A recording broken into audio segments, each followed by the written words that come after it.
You just died. Your heart stopped. The machine you trusted betrayed you. But then you woke up. Only something's wrong. The world feels familiar, yet no one remembers you. Your name means nothing. So, what just happened? Did you cheat death? Or did death simply move you somewhere else? If you die while time traveling, do you vanish from every timeline? Or do you keep existing in another one? Or worse, does the universe erase every trace of you, as if you never lived? Imagine you travel back to see your mother, one last time. You just want to hold her hand, to hear her call you by name. But before you can, something happens. You die in the past, and suddenly, she doesn't remember you. She never did. Every photo, every letter, every memory of you, gone. Would you still go? Would you still take that risk, even if it meant erasing yourself from the very people you love most? This is why it matters. Death in time travel isn't just about you. It's about the ones who survive, or the ones who never even knew you existed. It's about love, loss, and a question no machine can answer. Is it better to be forgotten completely or remembered in pain? To understand what happens when you die in time travel, we have to talk about the three biggest theories of time itself, each one with its own terrifying answer to the question of death. First, the grandfather paradox. It says, if you go back and do something that stops your own existence, like dying before your birth, then your life becomes an impossible loop. You were never born, so you couldn't travel back. So you wouldn't have died in the first place. The logic breaks, and the universe has no tolerance for broken logic. Some scientists think the paradox would rip reality apart in that moment. Others believe the timeline would simply correct itself, erasing the event, erasing you, as if you never stepped into the past at all. Then there's the multiverse theory. Imagine your life as one tab open in the universe's browser. You can close that tab. You can die in one timeline, but other tabs stay open. Another version of you is still alive somewhere else. In this case, your death wouldn't end you. It would just mean that the you in this specific timeline is gone, while others keep breathing, loving, and living completely unaware that one of their versions has already met their end. And then, the fixed timeline theory. In this view, the past can't be changed. Your death, wherever and whenever it happens, was always part of history. If you travel to the past and die there, it's because that's exactly where you were meant to die. You didn't break the timeline. You fulfilled it. It's the cruelest comfort. The idea that every moment of our lives, even the end, was written long before we took our first breath. Think of it this way. Time travel death might be like closing a file, but somewhere, on some cosmic backup, a copy of you still exists. The question is, would you ever know, or would that other you live on, blissfully unaware that another version of them has already been erased? Some physicists call it the eternal death loop. If the laws of time force you back to the moment before your death, you could be trapped, forever reliving your final seconds. You'd never grow old. You'd never escape. You'd just die, again and again, until your mind is shredded by the repetition. It's not immortality. It's the worst kind of prison. Then there's complete erasure. The universe edits you out like a deleted file. Your body is gone, your memory's gone, and even the memories of others. Gone. It's as if the love you gave, the moments you lived, the lives you touched, never happened. You didn't die, you were unwritten. And then, there's split reality. In one world, you're gone. In another, you're still alive, living a life you never knew you'd get. But here's the cruel twist. Those versions of you will never meet. They'll never share memories. You'll never get to tell the other you about the danger they escaped or the love they left behind.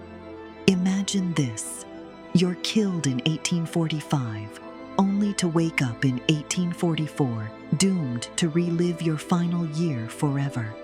Every smile you see, every friendship you form, all shadowed by the knowledge that you're counting down to the same death. Some say fate would feel like a noose tightening a little more with each passing day.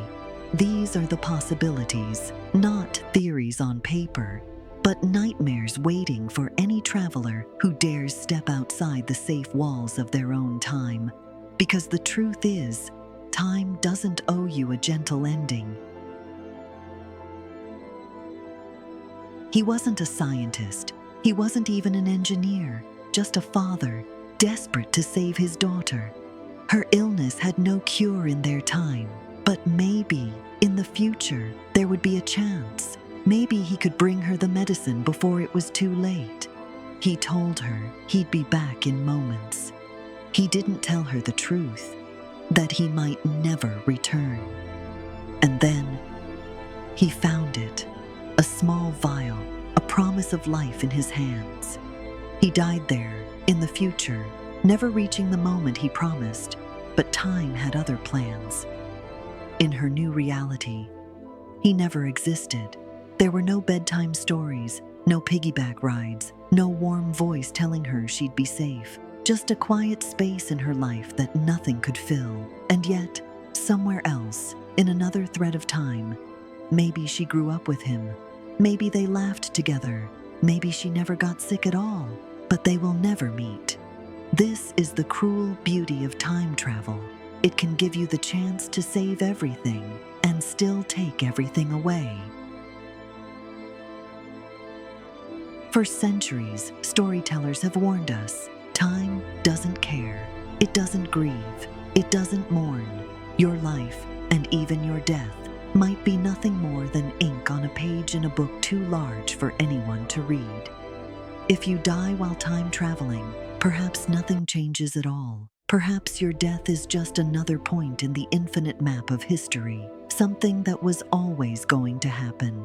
You were meant to be there. You were meant to end there. Or maybe your death is the crack in the glass, the moment that fractures the world into something new.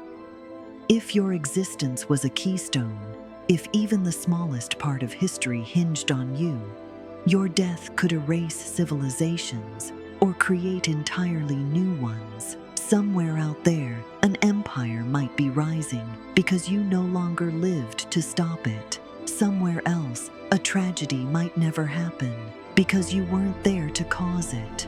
And maybe, just maybe, death in time travel isn't the end. Maybe it's the beginning of an entirely different universe, one where the rules are nothing like the ones you knew. But here's the terrifying truth. You'd never know which reality you landed in, or if the you standing there was even the original. If you could step into a time machine right now, knowing that you might die, and that your death might erase you from every memory, every photograph, every single heart that ever loved you, would you still go? Most of us like to believe we matter, that our lives are threads woven into the fabric of history. But in time travel, there's no guarantee those threads won't be cut without warning. You could save a life and lose your own in the process. You could change a moment, only to discover you were never there to begin with. Maybe the cruelest truth is this. Time travel doesn't just risk your body, it risks your story. The people you love might live on, but without the chapters where you were part of their lives. Some will tell you that the multiverse offers hope, that another you will keep on living somewhere else. But think about that for a moment. That other you is not you. They won't remember this moment, this choice, this love, and you'll be gone. Others will tell you that a fixed timeline means you can't change anything, that death, wherever and whenever it comes, is simply your place in the story. In some ways, that's comforting, a reminder that you can't ruin the script. But it also means that no matter how far you travel, no matter how hard you fight, The ending is already written. And then there's the possibility no one wants to face. Complete erasure. One moment you're here, breathing, laughing, holding the people you love, and the next, it's as if you never were. No one cries at your grave. No one keeps your letters. No one remembers your voice, not because they've moved on, but because they never knew you existed. Some might call that oblivion. Others might call it freedom. Because here's the truth. Maybe what happens when you die in time travel isn't the point at all. Maybe the point is what you choose to do before that moment comes. In one timeline, you save the world. In another, you save one person. In another, you save no one. But you live a life worth remembering. And somewhere, in some corner of the infinite, maybe, just maybe, you find a place where you were always meant to be.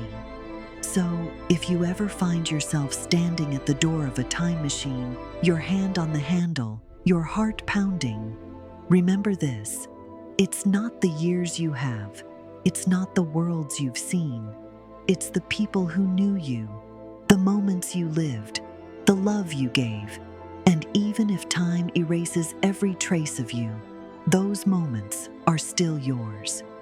The real question isn't what happens if you die while time traveling. It's whether, before that moment comes, you were ever truly alive.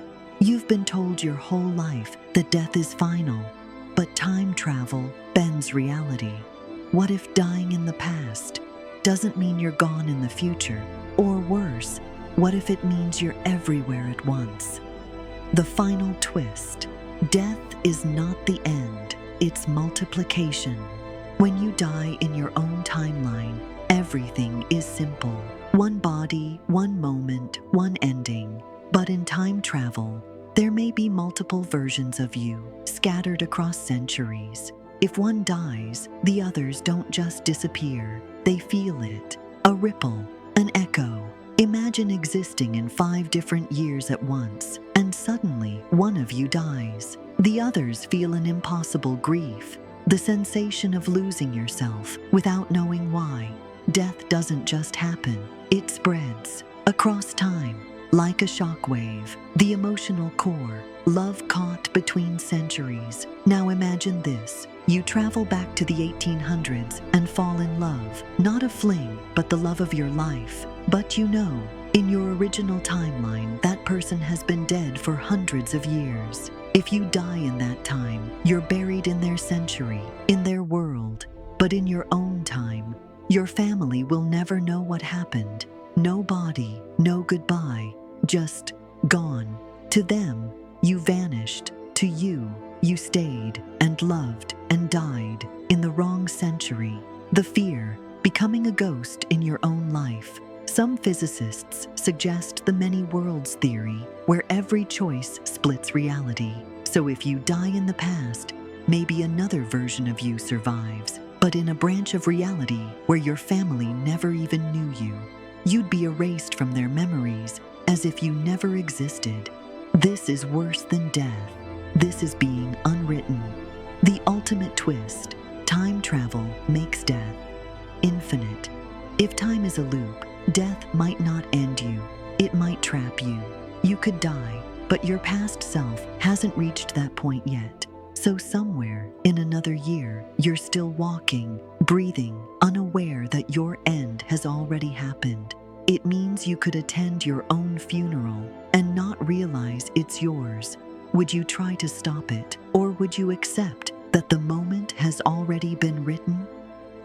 The final blow: love after death. One last question. If you die in the past, can someone from that time travel forward to see you again? Or is the love you shared forever trapped in a century that doesn't belong to you? Maybe the saddest truth is not that death ends life, but that time travel gives you a million ways to lose the people you love. In time travel, death isn't just an ending, it's a fracture in reality and in the heart. And sometimes, the most terrifying part is not dying. It's knowing that somewhere, in another century, Another version of you is still alive and can never come home.